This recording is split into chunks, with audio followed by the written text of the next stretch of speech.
ఎప్పటికీ అప్పుడు తాజా వార్తలు అందిస్తున్న ఎస్వీఆర్ న్యూస్ కి స్వాగతం.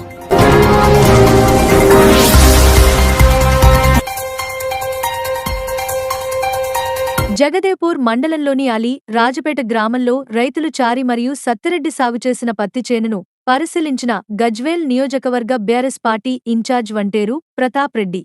ఈ సందర్భంగా వంటేరు ప్రతాప్ రెడ్డి మాట్లాడుతూ అలీరాజపేట గ్రామంలో ఇద్దరు రైతులు కలిసి దాదాపు 15 ఎకరాలు, ప్రతి ఎకరానికి 15,000 కోలుకు తీసుకునుప పెట్టుబడులతో కలిపి 8 లక్షల వరకు రైతులు ఖర్చు చేసే రైతులకు సకాలంలో యూరియా అందకపోవడం, దానికి తోడుగా అకాల వర్షాలతో పత్తి పంటలు ఎదగకపోవడం వలన ఒక చెట్టుకు కేవలం 5 కాయలు మాత్రమే ఉండటంతో పత్తి రైతులు ఎకరానికి 50,000 వరకు నష్టపోతున్నామని వంటేరు ప్రతాప్ రెడ్డిగారి ముందు రైతులు ఆవేదన వ్యక్తం చేశారు.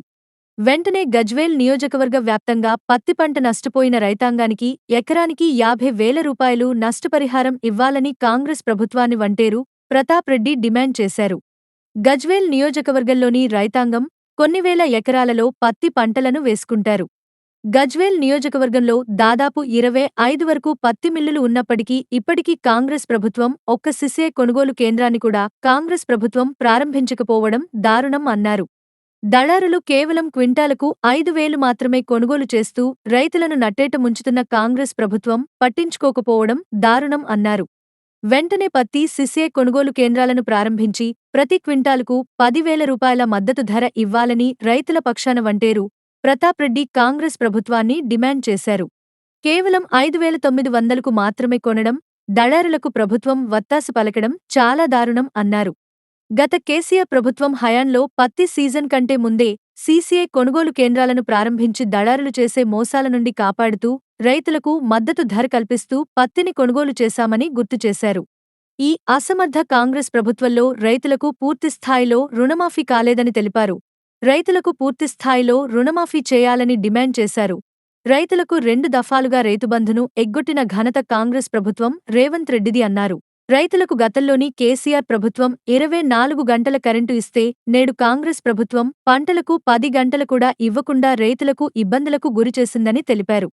కరెంటు ఎప్పుడు వస్తది, ఎప్పుడు పోతదో రైతులకు తెలవకుండా రైతుల పరిస్థితి అగమ్య గోచరంగా ఉందని తెలిపారు.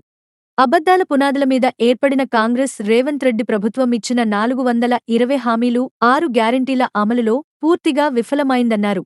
నేడు కాంగ్రెస్ రేవంత్ రెడ్డి పాలనలో ఏ ఒక్క వర్గం కూడా సంతోషంగా లేదని తెలిపారు. బీసీ రిజర్వేషన్ల పేరిట బీసీలను మోసం చేసి పసలేని జీవోను తీసుకువచ్చి ఎన్నికల ప్రకటన చేసి ఆశావాహులతో విపరీతంగా డబ్బులు ఖర్చులు పెట్టించి తెలంగాణ ప్రజలను మోసం చేసిన ఘనుడు రేవంత్ రెడ్డి కాంగ్రెస్ ప్రభుత్వం అని తెలిపారు. రేవంత్ రెడ్డి అసమర్థతను, తన వైఫల్యాలను కప్పిపుచ్చుకోవడానికి పూటకో మాటతో రోజుకో డ్రామాతో రాజకీయం చేస్తూ తెలంగాణ రాష్ట్ర ప్రజల జీవితాలతో కాంగ్రెస్ ప్రభుత్వం రేవంత్ రెడ్డి చెదగాటమాడుతున్నారని, తెలంగాణ రాష్ట్ర అభివృద్ధిని, సంక్షేమాన్ని గాలికి వదిలేశారని మండిపడ్డారు. రేవంత్ రెడ్డి 22 నెలల అసమర్థ పాలనలో దాదాపు 2,80,000 కోట్ల అప్పు చేసి ఏ సంక్షేమ కార్యక్రమానికి ఖర్చు పెట్టారో, ఏ పథకం అమలు చేశారో, ఏ అభివృద్ధి కార్యక్రమాలు చేశారో తెలంగాణ రాష్ట్ర ప్రజలకు సమాధానమివ్వాలని కాంగ్రెస్ ప్రభుత్వాన్ని డిమాండ్ చేశారు. తెలంగాణ సమాజం గత కేసీఆర్ ప్రభుత్వం చేసిన అభివృద్ధి, సంక్షేమం నేడు కాంగ్రెస్ ప్రభుత్వం చేస్తున్న మోసాలను బేరీజు వేసుకుని స్థానిక సంస్థల ఎన్నికలలో కాంగ్రెస్ బీజేపీ పార్టీలను బొందపెట్టాలని పిలుపునిచ్చారు. ఇప్పటికైనా ప్రభుత్వం ఇచ్చిన హామీలను అమలు చేసి పంట నష్టపోయిన రైతులకు నష్టపరిహారం చెల్లించి రైతుల పండించిన పంటలకు మద్దతు ధరలను కల్పిస్తూ రైతులను ఆదుకోవాలని డిమాండ్ చేశారు. రాష్ట్రంలో ఎక్కడ చూసినా కుటుంబాలే రోడ్ల మీద నిలబడి యూరియా సంచలనం కోసం నెలల తరబడి తిరిగితే కూడా యూరియా అందుబాటులో లేకపోవడం వల్ల పెద్ద ఎత్తున నష్టపోయింది. దానికి తోడు వర్షాలు కూడా భారీగా పడ్డప్పుడు యూరియా ఉంటే చేలు తట్టుకొని నిలబడి మరి పంట దిగుబడి వస్తే అవకాశం ఉంటుంది. అలాంటి సందర్భంలో మరి ప్రభుత్వం ఇవాళ మేము డిమాండ్ చేస్తున్నాం, మినిమం ఎకరానికి 25,000 రూపాయలు నష్టపరిహారం ఇవ్వాలి. నష్టపరిహారం 25,000 రూపాయలు ఇవ్వాలి. కనీసం పెట్టుబడి 25,000 నుంచి 30,000 రూపాయలు పెట్టుబడి అవుతుంది. 30,000 రూపాయలు పెట్టుబడి పెడితే 5,000 రూపాయలు కూడా వచ్చే పరిస్థితి లేదు. ప్రభుత్వం ఇప్పటి వరకు కూడా కాటన్ మార్కెట్లో వచ్చేసింది. దళారీలు రైతుల దగ్గర 5,900 రూపాయలకి కొంటా ఉన్నారు. మరి సీసీఐ కేంద్ర ప్రభుత్వం 8,100 రూపాయలకి సీసీఐ కొనుగోలు కేంద్రంలో పెట్టిండు. అయినా కూడా ఎక్కడ కూడా సీసీఐ కొనుగోలు కేంద్రాలు ఏర్పాటు చేయలే. మేము గతంలో కేసీఆర్ గారు ఉన్నప్పుడు సీజన్ కంటే ముందే మనం మార్కెటింగ్ స్టార్ట్ చేసేవాళ్ళం. మరి ఇవాళ గజ్వేల్ నియోజకవర్గంలో కాటన్ మార్కెట్కి పెద్ద ఎత్తున మార్కెట్ యార్డులు కూడా గతం ప్రభుత్వంలో కట్టించాం. అయినా కూడా సీసీఐ కొనుగోలు కేంద్రాలు ఏర్పాటు చేయట్లేదు. మరి ప్రభుత్వానికి మేము వెంటనే విజ్ఞప్తి చేస్తున్నాం, మీరు వెంటనే కొనుగోలు కేంద్రాలు ఏర్పాటు చేయండి. ఒక ఎకరానికి 25,000 నష్టపరిహారం ఇవ్వండి, ఇచ్చి రైతులను ఆదుకోవాలి.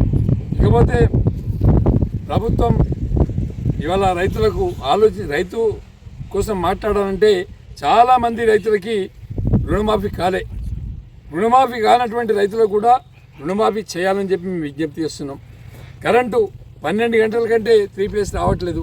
గతంలో ముఖ్యమంత్రి రేవంత్ రెడ్డి గారు చెప్పారు 3 గంటలు కరెంటు సరిపోతుందని. కేసీఆర్ గారు 24 గంటలు కరెంట్ ఇచ్చారు. ఇవాళ 12 గంటలు, సాయంత్రం 4 గంటలు తీస్తే మార్నింగ్ 4 o'clockకి కరెంట్ వస్తుంది. అంటే 12 గంటల కంటే కరెంట్ ఇవ్వట్లేదు. ఆ 12 గంటల్లో కూడా దబదబాలుగా half an hour 1 hour cut చేస్తూ ఉన్నారు. అంటే మినిమం 10 గంటల కంటే కరెంటు 3 ఫేజ్ ఎక్కువ రావట్లేదు. కాబట్టి కరెంటు కూడా 24 గంటలు కరెంట్ ఇవ్వాలి, సీసీఐ కొనుగోలు కేంద్రాలు ఏర్పాటు చేయాలి, నష్టపరిహారం 25,000 రూపాయలు ఇవ్వాలి, రైతు రుణమాఫీ చేయాలని చెప్పి మేము ప్రభుత్వానికి విజ్ఞప్తి చేస్తున్నాం. దీని మీద మంచి స్పందన రావాలి. రాకుంటే పెద్ద ఎత్తున రైతాంగం రేపు మీకు లోకల్ బాడీ ఎలక్షన్లు వస్తున్నాయి. ఆ లోకల్ బాడీ ఎలక్షన్లో కూడా రేవంత్ రెడ్డి గారి యొక్క వైఫల్యాల వల్ల, ఆయన యొక్క ఆలోచనల వల్ల దాదాపుగా 10 రోజులు రోడ్ల మీద చాలామంది రిజర్వేషన్లు ఇవ్వడం వల్ల చాలామంది డబ్బులు ఖర్చు పెట్టుకున్నారు. ఆశావాహులందరూ కూడా రోడ్ల మీదకి వచ్చి 10 రోజులు పండుగ అంటే బతుకమ్మ పండుగ, దసరా పండుగ వదిలిపెట్టుకొని ఎలక్షన్ల కోసం మాట్లాడుకున్నారు. రేవంత్ రెడ్డికి ముందే తెలిసినా కూడా ఇటు బీసీలని మభ్యపెట్టడానికి, రాష్ట్ర ప్రజల్ని మభ్యపెట్టడానికి, ఆయన యొక్క వైఫల్యాలను కప్పిపుచ్చుకోవడానికి ఇవన్నీ తీసుకొచ్చి ఏదో రకంగా ముందుకేసుకొని పోయే ప్రయత్నం చేస్తూ ఉన్నారు. ఈ 22 మాసాల కాలంలో దాదాపు 2,50,000 కోట్లు అప్పు తీసుకొచ్చి ఇప్పటి వరకు రైతులకు కనీసం రైతు బంధు సక్రమంగా ఇవ్వలేదు, రైతు రుణమాఫీ చేయలేదు, కరెంట్ లేదు, పంటలన్నీ కూడా పంటలు కూడా సరిగ్గా లేవు. కాబట్టి మేము ప్రభుత్వాన్ని పెద్ద ఎత్తున డిమాండ్ చేస్తున్నాం. లోకల్ బాడీ ఎలక్షన్ కానీ ఎక్కడున్నా కానీ ప్రతి వ్యక్తి కూడా గత కేసీఆర్ ప్రభుత్వానికి ఈ ప్రభుత్వానికి బేరీ చేసి మాట్లాడాలని చెప్పి మేము విజ్ఞప్తి చేస్తా ఉన్నాం. జై తెలంగాణ, జై కేసీఆర్, జై హరీష్ రావు.